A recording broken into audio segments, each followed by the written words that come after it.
हाल क्या है, इनके दिल का दर्द, आइए इन्हीं से जानेंगे। सर क्या कहेंगे आप, किस तरीके से आपकी लुटिया गुल नजर आती है? सर हम लुटिया गुल क्या, लुटिया है ही नहीं, लुटिया ही गायब हो गई। हमने 2011 में बुक कराया था इनका केडीपी अथोज, तब उन्होंने कहा था कि 2013 में आपको पूरा पोजीशन मिल जाएगा, और इनका सवाना बन रहा था, तब हमने बुक कराया था। इन्होंने पूरा विश्वास करके कि सब कुछ है, ये चीज़ है। आज क्या हुआ है कि उसको जो है सुना है कि इसकी अप्रूवल भी नहीं आई है, और ये भी कह रहे हैं कि अप्रूवल के इन्होंने नक्शा दिया ही नहीं है, तो अप्रूवल आएगी कहाँ से? हमने इनसे कहा भाई अप्रूवल आप बताइए कहाँ दी, बोले कि हमारे पास कोई डॉक्यूमेंट नहीं है, हमने विदाउट डॉक्यूमेंट ही सबमिट कर दिया। आपको लगता है कहीं ना कहीं 420 का है ये पूरा 420? पूरा 420 क्या, कुछ है ही नहीं, मुझे ऐसा लग रहा है कुछ भी नहीं है। क्योंकि आज क्या हुआ है, प्रॉब्लम ये है कि हमने इनको जो पैसा दिया था 3 साल पहले, आज उसके रेट हो गए हैं डबल। जो हमारा फ्लैट है 10 लाख की कॉस्टिंग बढ़ गई है। ये चाहते हैं ये लोग कैंसिल करा दें, हम नई बुकिंग नए रेट पे कर दें और इनको बाहर निकालें। चलिए चलिए, काफी काफी काफी सातिर हैं ये। जो फ्लैट की कीमत थी पहले 10, वो हो गई है 20, ना जाने कब होगी। ये चाहते हैं कि जो पुराने बायर्स है उनको बाहर का रास्ता दिखाया जाए और नए मूल्य की तलाश किया जाए, लेकिन ये तो गलत है, ऐसा होगा नहीं। कई लोग आ रहे हैं। कहा जाता है कि सैनिक जो होता है वो देश का प्रहरी होता है, कारगिल के युद्ध में लड़ता है, लेकिन शायद यहां लड़ने में वो थोड़ा दिक्कत उसे आ रही है। घर का मामला है, सोचता है कि किसी घर मिल जाए, लेकिन घर मिलने में थोड़ी कठिनाई है। क्या है वजह, खुद इन्हीं से जानते हैं। सर क्या नाम है आपका? मेरा नाम ब्रजवीर सिंह है। क्या परेशानी है सर आपकी? मैंने 2 साल पहले केडीपी थोज में बुक कराया था फ्लैट, और आज 2 साल बाद भी मेरे पास कुछ नहीं है। और जो इस समय मुझे मेरा मकान मिल जाना चाहिए था, और अभी वहाँ पे कुछ भी नहीं हुआ है। बोल रहे हैं आज पता मीटिंग करके आते हैं तो उनके पास कोई डॉक्यूमेंट प्रूफ नहीं है कि वो जीडी के पास उनका क्या कॉरस्पॉन्डेंस चल रहा है। बोल रहे हैं कि आप विड्रॉल का प्रस्ताव रखा है इनके पास विड्रॉल करने के लिए?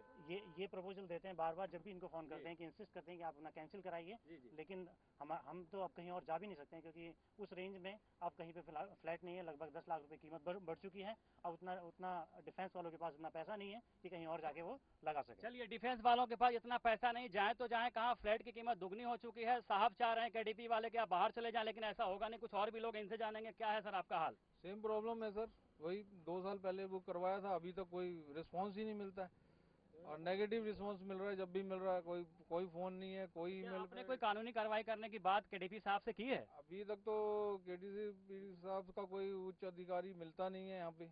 चलिए, बड़ी बड़ी बिल्डिंग है, मैं आपको दिखाना चाहूंगा। काफी बड़ी बिल्डिंग है, केडीपी बिल्डर्स आप देख सकते हैं। तमाम लाल रंग से लिखा गया इस बिल्डिंग को, बड़ी शीशे लगाए गए, तामझाम भी जो है वो काफी बड़ा है। लेकिन जब बात आती है बायर्स की पैसे लौटाने की, पोजीशन देने की, इनकी फटने लगती है, तो साफ तौर पर यह कहा जा सकता है कि यूपी में जिस तरीके से गुंडा राज लगातार खासकर बिल्डरों का चलता आ रहा है, तो कहीं ना कहीं उसकी भी एक परिभाषा आपको साफ देखने को यहाँ पे मिल रही है कि किस तरीके से जो पैसा है बायर्स का वो ले लिया जाता है, लेकिन उनको समय पर जो उनको सुविधा मुहैया करानी होती है, जो मकान दिलाने की बात आती है, इस पर वो कतई साफ खड़े नहीं उतरते हैं। अब सवाल यह उठता है कि इसके लिए जिम्मेवार कौन है। कई और भी लोग हैं, उनसे भी हम बात करेंगे कि क्या कहेंगे। साहब कुछ कहना चाहते हैं काफी देर से आप? मैंने सर 2011 में बुक कराया था फ्लैट, और पैसा किसी से लेके मैंने बुक कराया था, जिसका मैं अभी भी ब्याज दे रहा हूँ उस पैसे का, और मुझे अभी तक इन लोगों की तरफ से कुछ नहीं। मैं हर बार मांगता हूँ कि कुछ डॉक्यूमेंट दीजिए कि क्या आप कर रहे हो जीडीए में, लेकिन इनके पास किसी चीज़ का कोई जवाब नहीं होता। हर बार कहते हैं हमारे एमडी से बात, एमडी बताएंगे, एमडी से मुलाकात होती नहीं है। हर बार नंबर नहीं देते किसी का, कोई मतलब कोई ट्रांसपेरेंसी नहीं है, कुछ नहीं है। बिल्कुल ये चाहते हैं कि आप क्विट करो, इसमें से चले जाओ। कहीं सर आपको ऐसा नहीं लगता है कि ये समाजवादी प्रथा फिर से शुरू हो गई? हिटलर शाही है, बिल्डर्स नहीं है, गुंडागर्दी हो रही है? गुंडागर्दी हो रही है, बिल्कुल गुंडागर्दी हो रही है। और कोई मतलब सिर्फ ये बोला जा रहा है पैसा वापस ले लो, क्योंकि उस पैसे का, उस जमीन का रेट बढ़ चुका है, सब कुछ हो चुका है, कुछ करने को तैयार नहीं है उसके लिए। चलिए, जमीन का रेट बढ़ चुका है, लेकिन जब इन्होंने कैश पेमेंट किया था, शायद तमाम जो लोग हैं, तमाम जो तरीके होंगे कैश पेमेंट करने का, किसी ने घर गिरवी रखी होगी, किसने शायद ब्याज पे पैसे लिए होंगे, मुथूट फाइनेंस से पैसा लगाया होगा, लेकिन उनको इनके दर्द की परवाह नहीं है, क्योंकि उन्होंने कभी दर्द झेला ही नहीं है, शायद ऐसा प्रतीत होता है। और भी लोग हैं, उनसे जानने की कोशिश करेंगे। सर क्या है आपका हाल दिल, बताएं, क्या मकान मिलेगी या नहीं?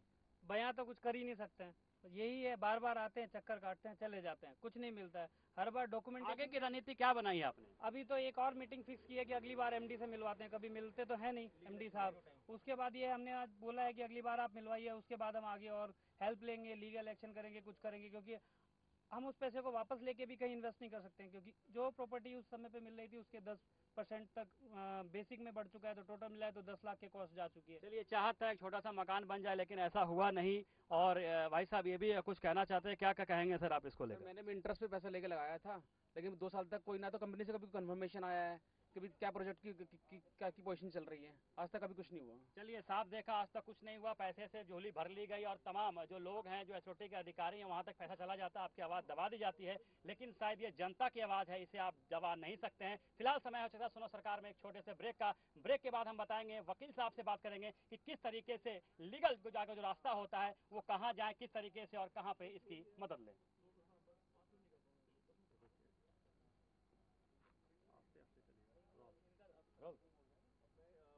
ब्रेक के बाद सुनो सरकार में आपका फिर से एक बार स्वागत है। अब हम बात करेंगे वरिष्ठ वकील से, यहाँ पे जाने की कोशिश करेंगे कि क्या है लीगल जो रास्ता है, लीगल प्रोस्पेक्ट है, उसको किस तरीके से हम देखते हैं। हमारे साथ नवनीत कसाना साहब हैं, वरिष्ठ वकील हैं। सर, क्या कहेंगे, किस तरीके से इस पूरे मामले को देखते हैं आप?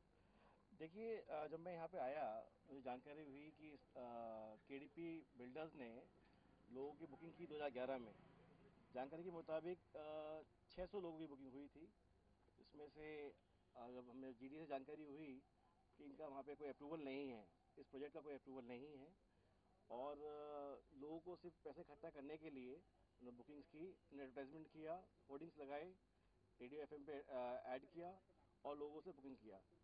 अब वो बुकिंग करने के बाद जब 2013 में इन्होंने वादा किया था कि डिलीवर करेंगे फ्लैट्स, अब 2013 आ गया तो ये जो लोग बुकिंग करने वाले थे वो पहुँचे यहाँ पे इनके ऑफिस में, तो इनको वो टका रहे हैं कि नहीं है, आप बुकिंग अमाउंट वापस ले लीजिए, ये कर लीजिए, वो कर लीजिए, और इस तरह का उनको बरकरा रहे हैं। सर, लिस्ट जो है वो लिस्ट काफी जो है वो लंबी है, दिखाएंगे सर किस तरीके से वो लिस्ट है, कितने लोगों को अभी तक चुनाव लगा चुके हैं? ये अभी आप देखेंगे मेरे पास ये 42 लोग तो यहाँ मौजूद हैं जिनकी ये लिस्ट है।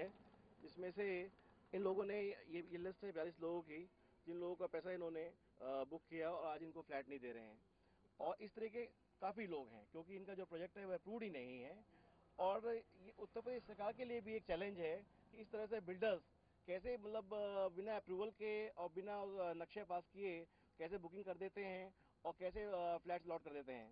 इससे मिडिल क्लास लोग जो बेचारे लोग जो सपना पालते हैं घर बनाने का, और जब उनको घर के लिए परेशान के लिए आते हैं तो वो वहाँ कुछ दिखाई नहीं देता है। तो कितना बड़ा हैरेसमेंट उनका, मेंटल टॉर्चर होता है, उनका परिवार क्या आस लगाए बैठा होता है और आज उनके हाथ क्या लगता है, ये आप देखिएगा। अब जीडीए गाइबर डेवलपमेंट अथॉरिटी के अंडर का मामला है ये। अभी जो वीसी हैं वहाँ पे संतोष यादव जी हैं वर्तमान में। इन लोगों ने जब कई बार पूछा भी बिल्डर से कि आपने वीसी साहब से हम बात करेंगे आपके बारे में, तो उन्होंने ये कह दिया कि वो तो यहाँ पे है ही नहीं, अब वो ट्रांसफ़र हो गया है। इस बारे में इनको बारे में जो झूठ बोला, और ये कह के कि नहीं अब उनके वो कुछ नहीं है, वो जब से आए हैं कोई नक्शा पास नहीं हुआ है। इस तरह के वीसी के बारे में भी इन्होंने जो है रॉन्ग कमेंट्स किए हैं। चलिए, रॉन्ग कमेंट्स किया है, अधिकारी बाबू का काम होता है चक्कर कटवाना, ऑफिस जाइए, फाइल तक उल्टाइए, फाइल नहीं मिलेगी, कुछ नहीं। तो साफ तौर पे ये भी कहा जा सकता है कि यूपी में दम है, क्योंकि लोगों को यहाँ जुर्म कम है। इसको किस तरीके से लेते हैं सर, कोटेशन को किस तरीके से आप लेते हैं, जुर्म कम है? देखिए, जुर्म बिल्कुल भी कम नहीं है। ये तो सरेआम डे लाइट जुर्म हो रहा है, खुलेआम जुर्म हो रहा है। सब लोग आपके सामने सबूत मौजूद हैं कि बिल्कुल कानून को दरकिनार करते हुए सब काम कर रहे हैं। कोई रूल्स रेगुलेशंस कोई रास्ता क्या है, शॉर्ट में बताया, रास्ता क्या है इनके लिए आखिरी सर? देखिए, रास्ता इनके लिए ये है कि ये बिल्डर ये नक्शा अप्रूव कराए और जो चार्जेस देने हैं गवर्नमेंट को चार्जेस दे के इनको मकान दे, या एग्जिस्टिंग जो इनकी जो प्रॉपर्टीज़ है बिल्डर की, ग्रैंड सवाना वहीं पे बगल में है, या उसमें उनको मकान दिया जाए, इन लोगों को अकोमोडेट किया जाए। इन लोगों का हरासमेंट जो हो रहा है वो नहीं होना चाहिए, और इनको कंपनसेट किया जाए। इनका जो मेंटल एगे नहीं है उसको भी कंपनसेट किया जाए। क्या लगता है, अगर नक्शा पास नहीं था तो इनको बिल्डिंग्स बनाने की इजाजत किस तरीके से मिल गई? क्या यहाँ भी गड़बड़ झाला है? नहीं, कोई इजाज़त इनको नहीं मिलती है, लेकिन ये इलीगल तरीके से बुकिंग कर लेते हैं और कानून को दरकिनार करके इस तरीके से बुकिंग कर लेते हैं और लोगों को गुमराह करते हैं। चलिए, कानून को ठेंगे पे रख के बुकिंग करते हैं, लोगों को यहाँ पे गुमराह करने का काम किया जाता है। और साफ कहा जाता है कि जब सैया भय कोतवाल तो डर कहेगा। और भी लोगों से बात करेंगे कि सर क्या कहेंगे आप, किस तरीके से आप इस मामले को देखते हैं, और आखिरी में जो है वो क्या कहेंगे, आखिर क्या लग रहा है आपके जहन में, क्या आपको यहाँ पे उम्मीद है फ्लैट मिलने की? अभी तो सब कुछ ऊपर नीचे हो रहा है, कुछ कंफर्म नहीं है, मिलेगा नहीं मिलेगा, क्या होना है क्या नहीं होना है। उम्मीद पे हम लोग भी टिके हुए हैं, इसीलिए सोच